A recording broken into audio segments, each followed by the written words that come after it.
پیارے دوستو، سور بہت ہی ناپاک جانور ہے جو ہر گندی چیز کو کھا جاتا ہے۔ سور اتنا گندا جانور ہے کہ اپنی ہی جنس کا پیشاب پی جاتا ہے۔ سور ہر جانور کا فضلہ کھا جاتا ہے۔ سور اتنا زہریلا ہوتا ہے کہ یہ ہر زہریلے مادے کو اپنے اندر جذب کر لیتا ہے۔ سور واحد جانور ہے جس کو پسینہ نہیں آتا۔ یہی وجہ ہے کہ اس کے زہریلے مادے خارج ہونے کے بجائے اس کے جسم کے اندر ہی رہ جاتے ہیں۔ یہ بہت ہی خطرناک جانور ہے۔ اس پر کسی بھی قسم کا زہر اثر نہیں کرتا۔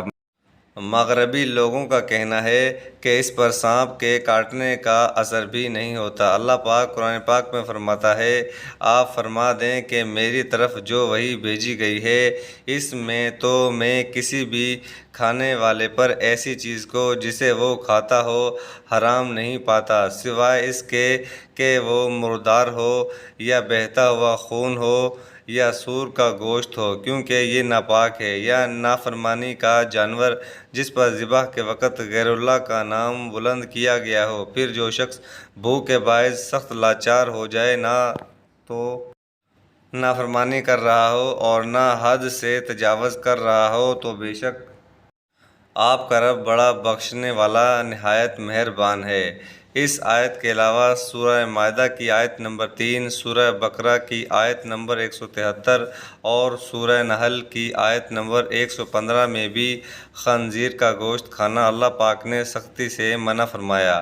حضرت جابر بن عبداللہ رضی اللہ تعالیٰ عنہ سے ترمذی کی حدیث نمبر 1297 روایت ہے کہ حضور پاک صلی اللہ علیہ وسلم نے فرمایا، اللہ اور اس کے رسول نے شراب، مردار خنزیر اور بتوں کی پوجا کو حرام قرار دیا ہے۔ اللہ تعالیٰ نے مسلمانوں کو سختی سے سور کا گوشت کھانے سے منع فرمایا ہے۔ سور دنیا کا گندا ترین جانور ہے جو گندگی میں پرورش پاتا ہے اور گندگی کھاتا ہے۔ غیر ترقی یافتہ ملکوں میں اکثر دیہاتوں میں لوگوں کے گھروں میں واش روم نہیں ہوتے، وہ پاخانہ باہر کھیتوں میں جا کر کرتے ہیں۔ اس گندگی کا ختم کرنے کے لیے لوگ سور پالتے ہیں۔ ترقی یافتہ ملکوں میں لوگ سور کو صاف جگہوں پر رکھتے ہیں، لیکن سور کی فطرت ہی گندی ہے، اس لیے یہ وہاں صحیح طریقے سے پرورش نہیں پا سکتے۔ آئیے اب آپ کو خنزیر کی خباثت اور ناپاکی کی وجہ بتاتے ہیں۔ خنزیر سے ایک خاص قسم کی بدبو آتی ہے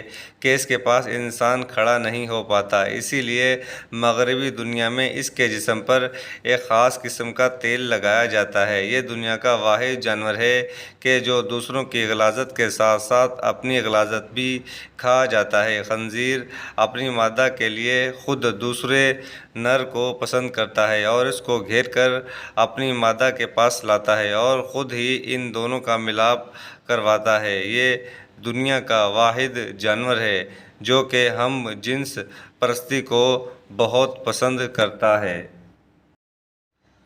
انہی عادات اور خصلتوں کی وجہ سے خنزیر کو قرآن پاک میں ناپاک کہہ کر پکارا گیا ہے، اور یہی وجہ ہے کہ آج خنزیر کو کھانے والوں میں خنزیر کی ہی یہ سب ناپاک عادتیں عام ہو چکی ہیں۔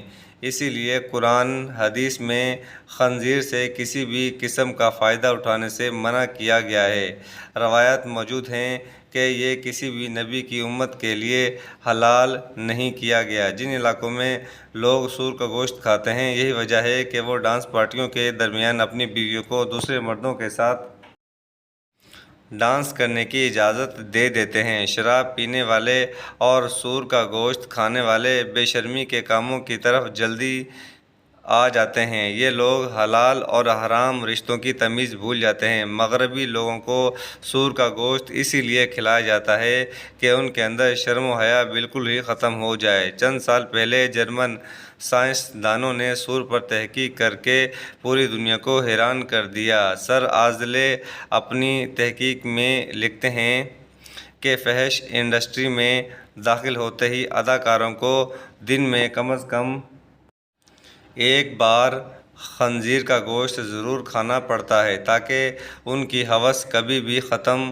نہ ہو سکے۔ مزید انہوں نے لکھا کہ خنزیر کا گوشت کھانے سے انسان میں وہ عادتیں پائی جاتی ہیں جو سور میں پائی جاتی ہیں۔ اس کے علاوہ بھی بے شمار ایسی باتیں کہی ہیں جو بحیثیت مسلمان ہم کو فخر کرنا چاہیے کہ ہم کو قرآن پاک میں سور کے گوشت کھانے سے منع فرمایا ہے۔ اس تحقیق میں بتایا گیا ہے کہ مغربی لوگوں میں دل اور فالج کی بیماری عام ہے جو سور کا گوشت کھانے سے پیدا ہوتی ہے۔ عام گوشت کو پکانے سے ان میں بیکٹیریا ختم ہو جاتے ہیں، لیکن سور کے گوشت سے بیکٹیریا ختم نہیں ہوتے۔ یہاں یہ سوال پیدا ہوتا ہے کہ اللہ تعالیٰ نے سور کو پیدا ہی کیوں فرمایا ہے؟ ناظرین گرامی، حضرت ابن عباس رضی اللہ تعالیٰ عنہ سے روایت ہے کہ اللہ پاک نے خنزیر کو تب پیدا کیا جب حضرت نوح علیہ السلام کی کشتی پر جانوروں کا فضلہ پھیل چکا تھا۔ چنانچہ جب خنزیروں کو پیدا کیا گیا تو انہوں نے سب جانوروں کا فضلہ کھا لیا۔ سور ایک گندا ترین جانور ہے جو گندی چیزوں کو کھانا پسند کرتا ہے۔ یہ زمین سے زہریلے کیڑے مکوڑے اور حشرات کو کھا جاتا ہے، اسی لیے اللہ تعالیٰ نے اس کو پیدا فرمایا تاکہ سور زمین سے گندگی کو صاف کرتا رہے۔ یہ جانور اپنے اندر زہریلی چیزوں کو اپنے اندر داخل کر لیتا ہے۔ اگر سور کے جراثیم انسان کے جسم میں داخل ہو جائیں تو انسان ان جراثیموں کو برداشت نہیں کر سکتا۔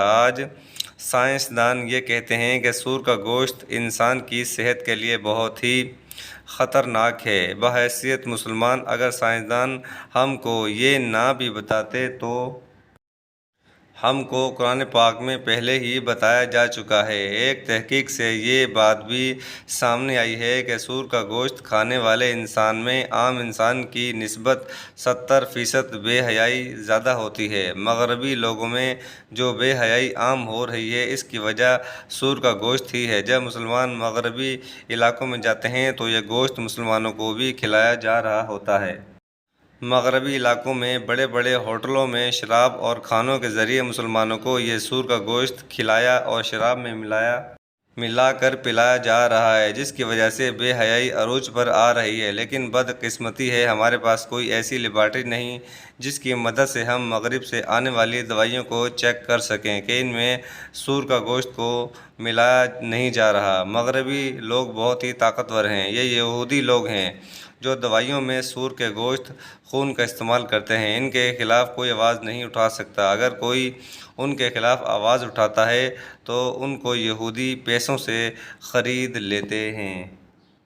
یہودی مسلمانوں کو نیچے گرانے کے لیے ہر حربہ استعمال کر رہے ہیں۔ یہودی لوگ برائی کو اچھائی کا تاج پہنا کر مسلمانوں میں عام کرنے کی کوشش کرتے ہیں۔ جس طرح حلال چیزوں کے ساتھ سور کا گوشت ملا کر ہم کو کھلاتے ہیں، ہم کو فروخت کرتے ہیں، یہودی میڈیا کے ذریعے ہم کو بتاتے ہیں کہ ہماری دوائی بہترین اور صحت کے لیے بہت ہی فائدہ مند ہے، لیکن حقیقت اس کے بالکل ہی الٹ ہوتی ہے۔